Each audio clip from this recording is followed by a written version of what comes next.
All right, we are going to go ahead and get started, and then folks will jump on as needed. Everyone, thanks for joining us tonight. We're beyond thrilled to have Molly from the Greater Boston Food Bank with us tonight. Molly Kepner is the Senior Government Relations Coordinator at the Greater Boston Food Bank, where she advocates for both direct hunger relief and systemic food security solutions in her role. She serves as one of the co-leads of the Massachusetts Hunger Free Campus Coalition and brings to the table a combination of political organizing experience as well as lived experience growing up in a food insecure home. Molly, I'm going to pass it over to you. Thank you so much. Thank you, Shannon, and good evening, everyone. Great to be with you all. Thanks so much for the invitation. I know for many of you, I'm probably standing between dinner or a nice tall drink, so I will try my best to make this a conversation and a lively one. So please, I told Shannon, if you have questions along the way, please feel free to put them in the chat and I'll try to answer them during the presentation, but definitely towards the end as I wrap up, please feel free. Definitely want to make this a conversation and give you all as much information as you need in order to get further involved in our coalition. So with that, I'm going to start by sharing my screen.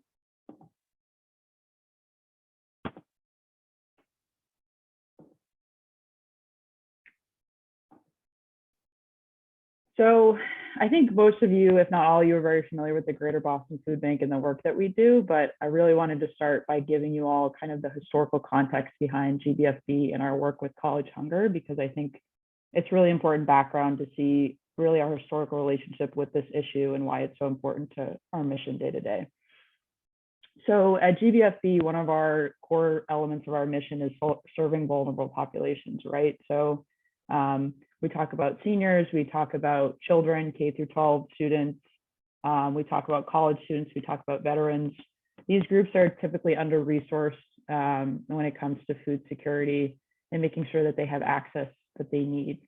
And so college students for a while now have been identified by GBFB as one of these vulnerable populations. So back in 2012, we started a partnership with Bunker Hill Community College in Boston, where we set up a distribution for veterans and students. And if any of you know anything about Bunker Hill Community College, they really are seen as the model across Massachusetts in terms of what they do for student basic needs security. So they have what's called Single Stop, which is an office that is really serving wraparound services for students there when it comes to housing security, food security, other issues, childcare, transportation. And they also have their own food pantry now, which is called The Dish. They're great partners of ours, and that's really where our relationship started back in 2012.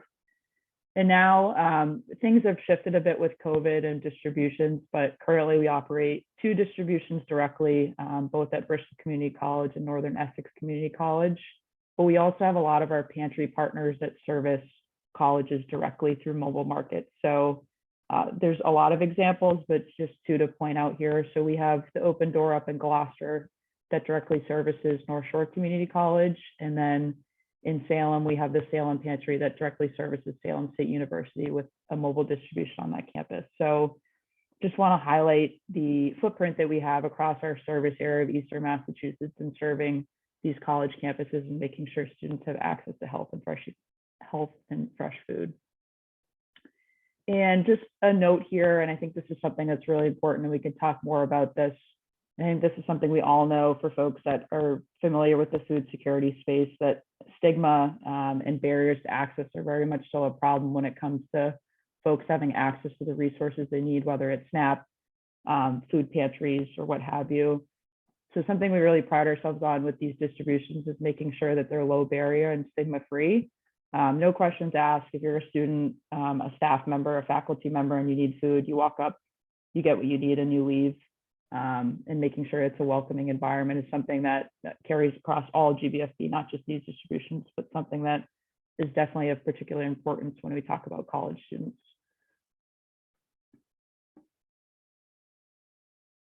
So that was kind of our work with this issue in a nutshell, 30,000-foot view, but now I wanted to get into our advocacy work around the issue and the coalition that Shannon had mentioned in my intro at the top.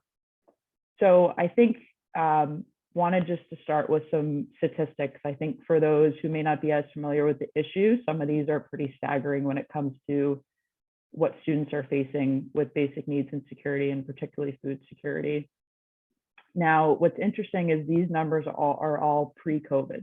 So it's very reasonable to believe that these numbers have been increased since they were taken before the pandemic started.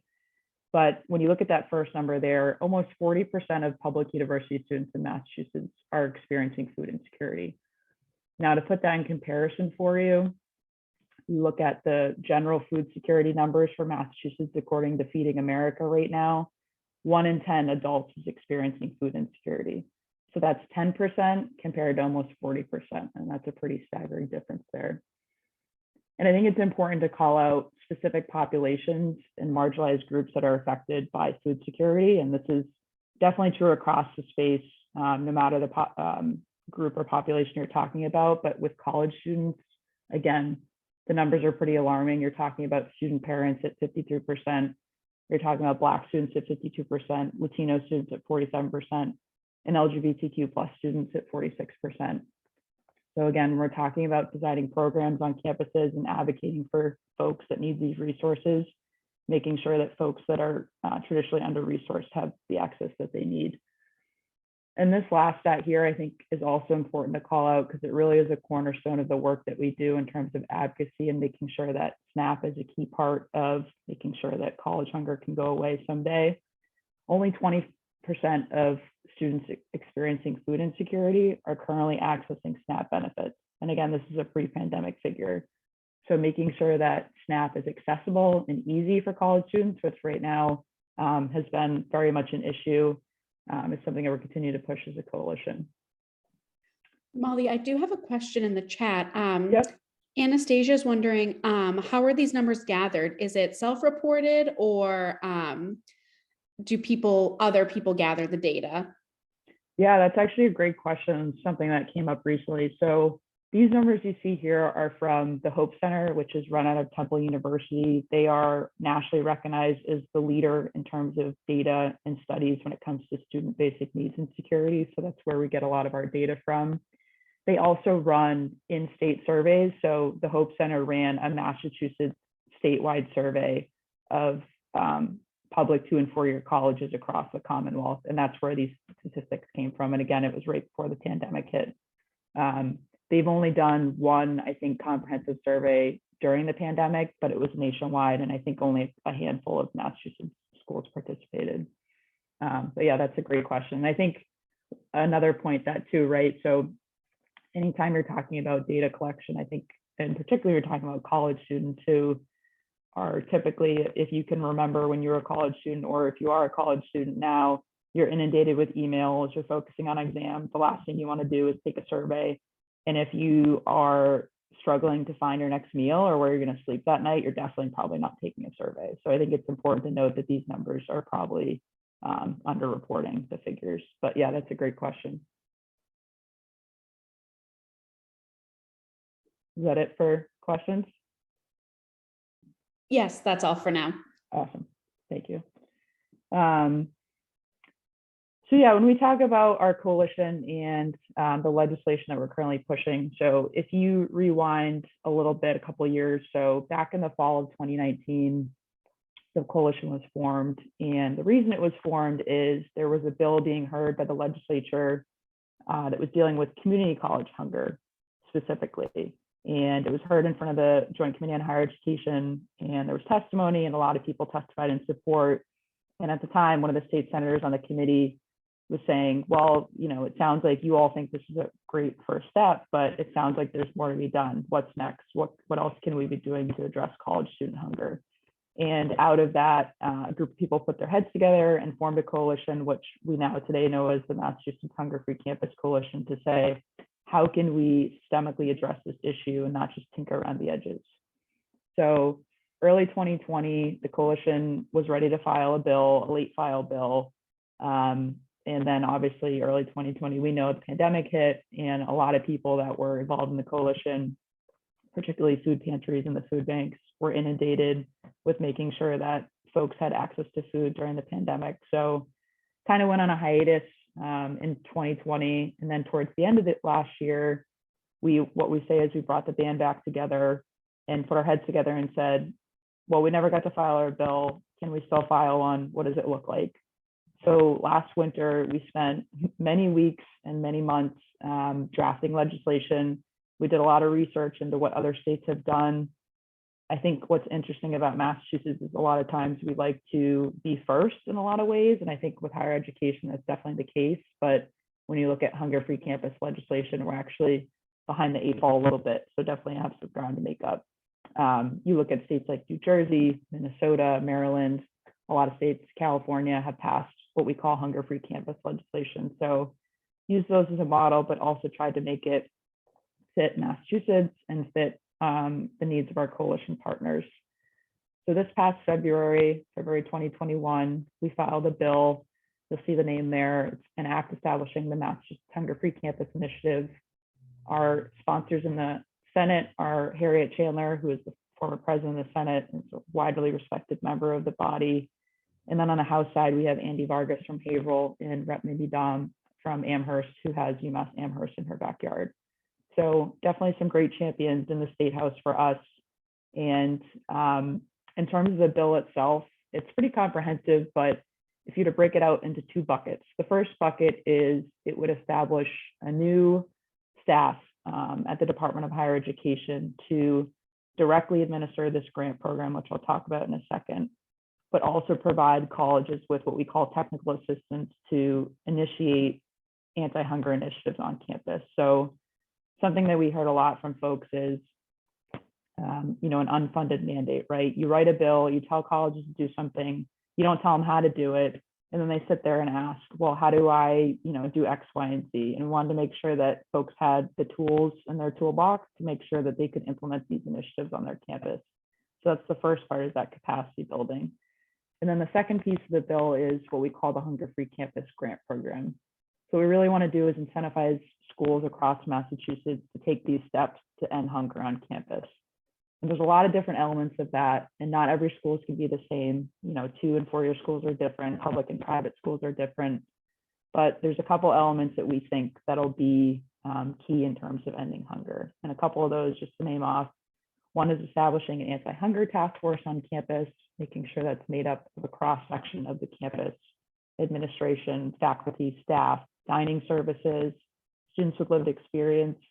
If there's a local pantry in the area, making sure they're on that task force, and really bringing heads together to design solutions. Because the last thing that we want is the legislature to tell colleges what to do. We really want those to be designed and in place for that college specifically.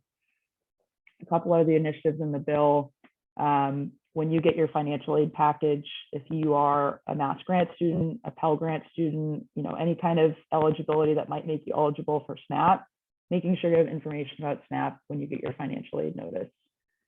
Another one is establishing an EBT grocer on campus. So what that would be is some kind of mini mart or mini grocery store on the college campus that accepts SNAP. And there's data and evidence out there to show that if there's a grocer on campus that accepts SNAP, that students are more likely to apply for the program because they associate the grocer on the campus with SNAP in the program. A couple other things, it would be to fully fund a SPOC on the campus, so what we call a single point of contact. Many campuses across Massachusetts have these, what we call student caseworkers, where they're dealing with the triage of students coming in with food insecurity, housing insecurity, transportation or childcare issues, making sure that these people are, this is their primary focus. I think a lot of SPOCs you'll talk to across Massachusetts are juggling a million different job titles, and they're also trying to help students that are really struggling. And I think obviously that's problematic in a lot of ways. So making sure that those positions are funded and resourced on campuses. And there's a lot of other things in the bill, and the numbers are there. So definitely, feel free to take a look, and always happy to answer questions about it. But really, it's meant to be a roadmap for these campuses, a menu of options, if you will. So they can go down and say, yep, these are applicable to us. This doesn't apply to us because we're a community college, can't do that, and go down the list. And then what they would do is they would apply for this grant program, get funded through the state, and then be able to implement more of these initiatives on their campus.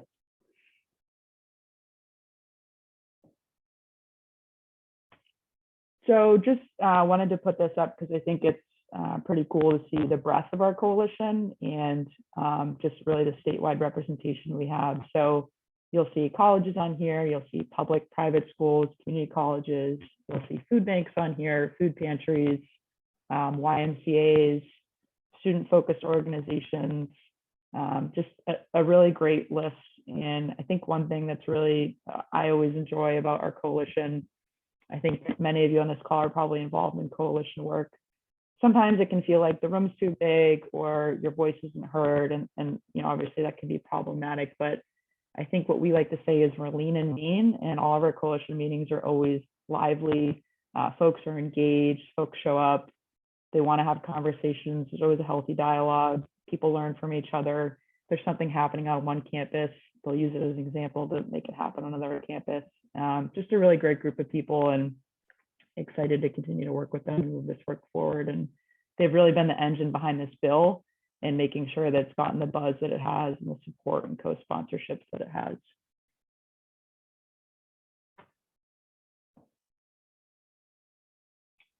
So just, this is actually my last slide, and then I'm going to talk a little bit and then happy to open it up for questions. But I think it's just a really important encompassing statement of where a lot of students are at in this state. And I think a lot of us like to tell ourselves, you know, well, when I was in college, I worked 3 jobs and lived off a can of soup, and, you know, I got by and I did what I had to do. And I think for a lot of us, that's just what we did. But I think recognizing that, 1, that's not okay, and 2, that we can change that, I think is a really important part of this. I think this idea, this trope, if you will, of college students living off ramen very much still stays in people's minds, and making sure that we change that, because it's not just about food security, but it's about nutrition security. So if you're an 18-year-old, you're trying to learn, you're trying to get a degree, and you can't focus on where your dinner is coming from, you're not going to ace your test in the next morning, you're not going to pass your finals, and you're certainly not going to graduate. So just reminding folks how important basic needs is to being a functioning adult, and not just a functioning adult, but a thriving one.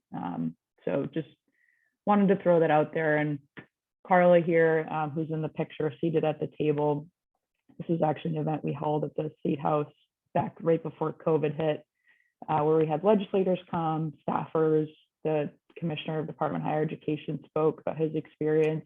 Just really powerful to get folks in the room talking about it. Again, I think the more you put faces in front of people, college students talking about the issue, people really realize how big of an issue it is here in Massachusetts. So it was a great event. Obviously, I would love to get back to in-person events when we can. I think they're so powerful, particularly when we're talking about advocacy issues. So yeah, I think I'll pause there for now. Definitely open it up for questions. And yeah, thanks again for having me. Really appreciate the time.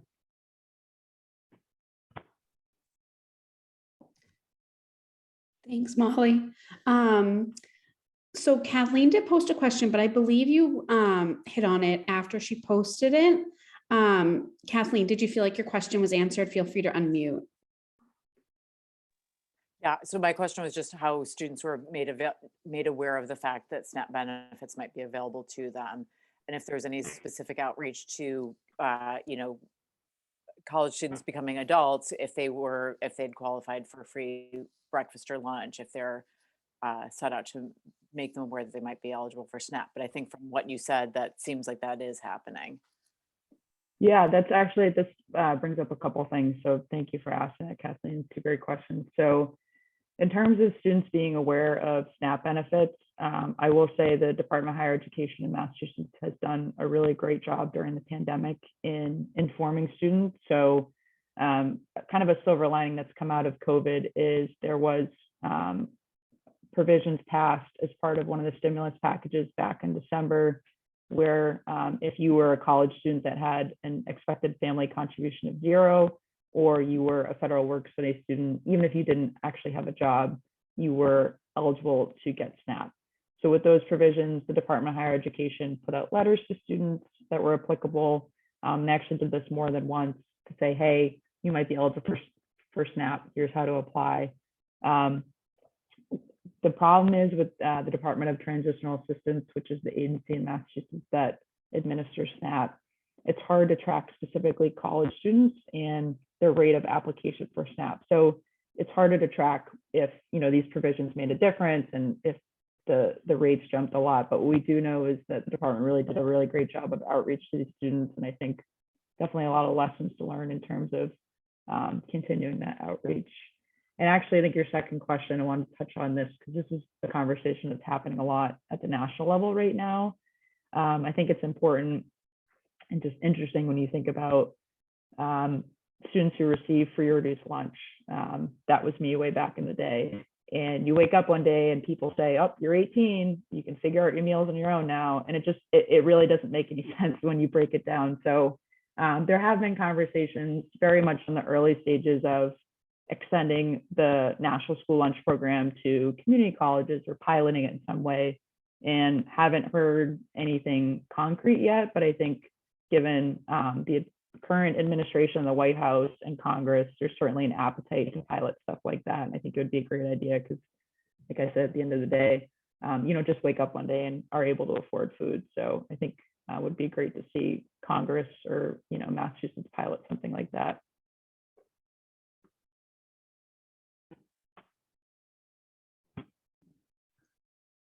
No other questions in the chat, but I did want to just mention, if anyone has any additional questions, feel free to unmute.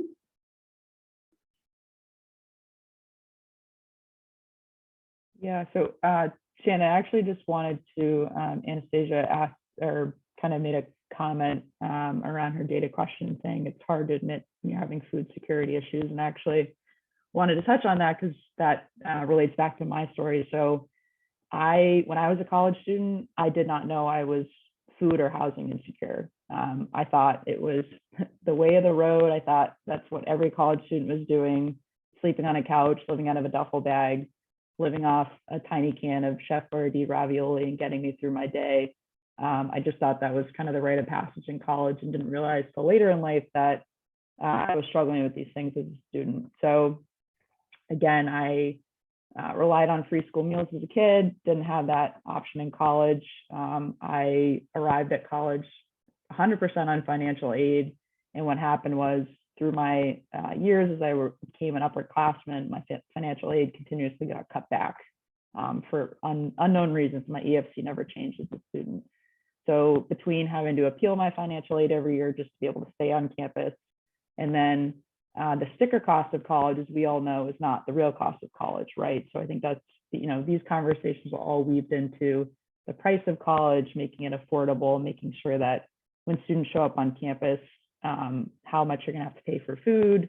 It's not just about having a meal plan, right? We know that upperclassmen don't always have meal plans. A lot of times going off campus for housing and not having a meal plan is gonna save you money.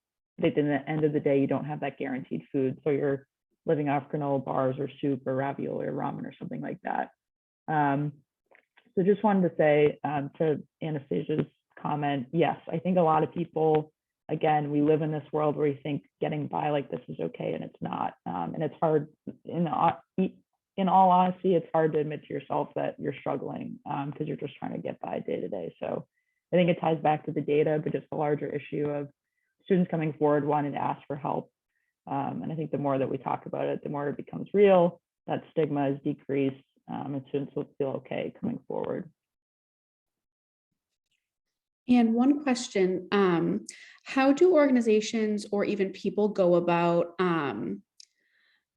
becoming a part of the coalition? Yeah, so that's a great question. And that actually was going to be in my closing, so definitely beat me to it or reminded me. I'm going to put our website in the chat, and I am the contact for folks that want to join. So I will put my email in as well. And if you're interested, I can add you to our coalition list where you'll receive email updates, meeting invites, things like that. We meet monthly right now. So if you can attend meetings, great. You know, that's where we have a lot of our dialogue and conversation and plan our next steps. If not, that's okay too. We usually send out meeting minutes and stuff like that. Depending on your organization, you know, particularly those that maybe are what we call unusual suspects, definitely want to have those conversations, because would love just to find ways to weave new people into this conversation. I think, as you all know that are involved in advocacy work, the broader your coalition, the better your chances of passing legislation. So making sure that we have all different types of voices represented is really important to us, particularly students and those with lived experience. So if you are one of those people or know of those people, definitely send them my way. But if it's you yourself, definitely send me an email. I'm always happy to talk. Awesome, thank you. And then Amanda asked, how are you using volunteers to help with your hunger-free campus initiative? Yeah, that's a great question. So I think it's difficult, because as much as I wish that this coalition was my full-time job, it's probably about 30% of my job. So I don't have, a full day to devote to it all the time. So we very much lean on our coalition members to help, students that are in school that are passionate about this work to help. We're always looking for more folks to be involved in the coalition and find ways to assist.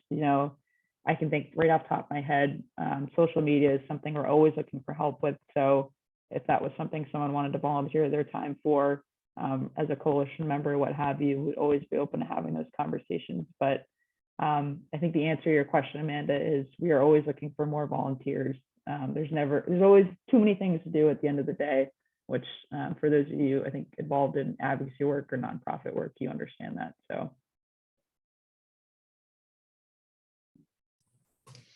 I have a question.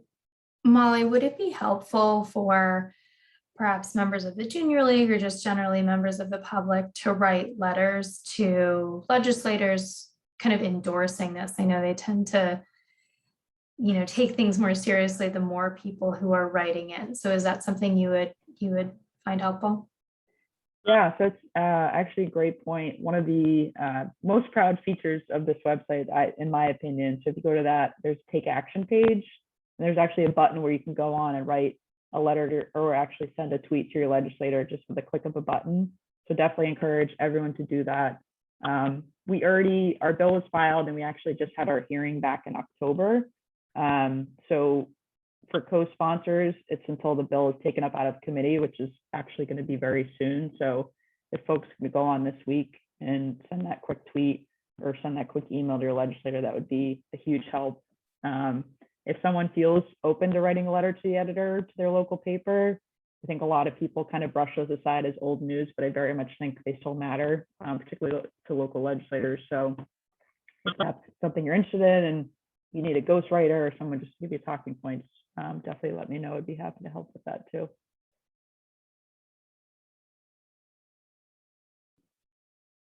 Awesome. Any other last minute questions?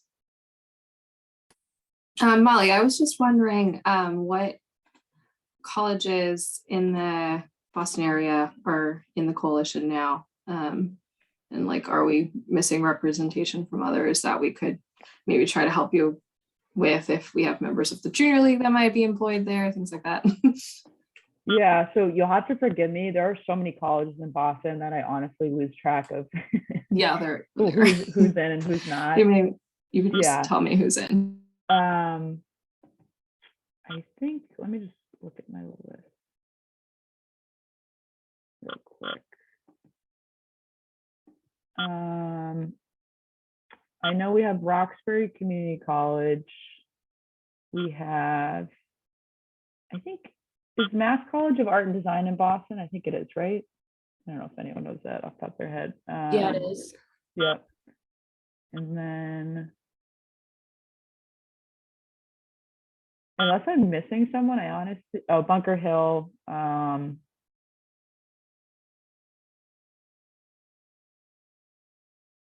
Yeah, I think that might be it. So I know there's a lot of private colleges in Boston, and technically, we are accepting all colleges in our coalition. Our legislation is actually geared just towards public universities, 2- and 4-year, and private colleges, but those that serve a certain number of low-income students. So Springfield College is an example of that.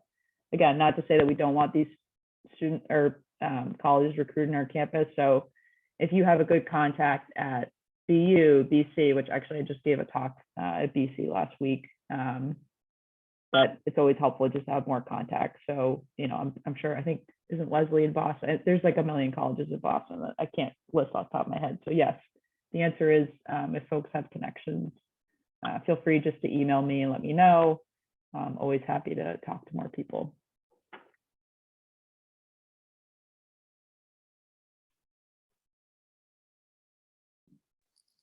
So when you're talking about having connections on campus, do you need to have formal recognition from the administration on campus, or if you had a small student group who are willing to be sort of advocates and share the news and helping people outreach, would that be an appropriate thing? Are you really looking for campus health services or an official affiliate of the college to be a coalition? So the answer is all the above. It really depends on the college and how much buy-in there is from the administration. So there are colleges where we only have student representation from, just because the students found our coalition and was interested. There are coalitions that have buy-in from the university president, who's signed on to our bill, written a letter, and they have full support. I would say most all colleges in our coalition, it'll be a student who attends or a staff member, but there usually is buy-in from someone in the administration, but there doesn't necessarily have to be. A good example of that is up at Salem State. They had an organized student group on campus that actually petitioned students, circulated that around campus, and ended up getting a meeting with the college president, got him to endorse the bill, sign on, and write a letter to the committee. So there's definitely a lot of student organizing, and I would prefer the student organizers because I think they make the loudest noise on campus, can definitely get stuff done. So, but the answer to your question is all of the above. We will take anyone on a campus and then work with them to really get buy-in from those at the top.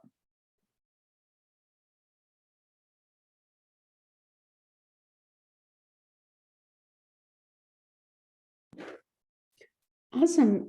Any other last minute questions again? Just want to make sure everyone is able to ask their question.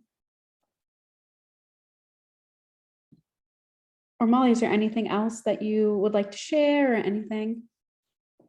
I guess one more thing I wanted to point out about the website, because actually this is, besides the take action feature, this is probably the most meaningful and worth your time. So there's actually a testimonials page now on the website.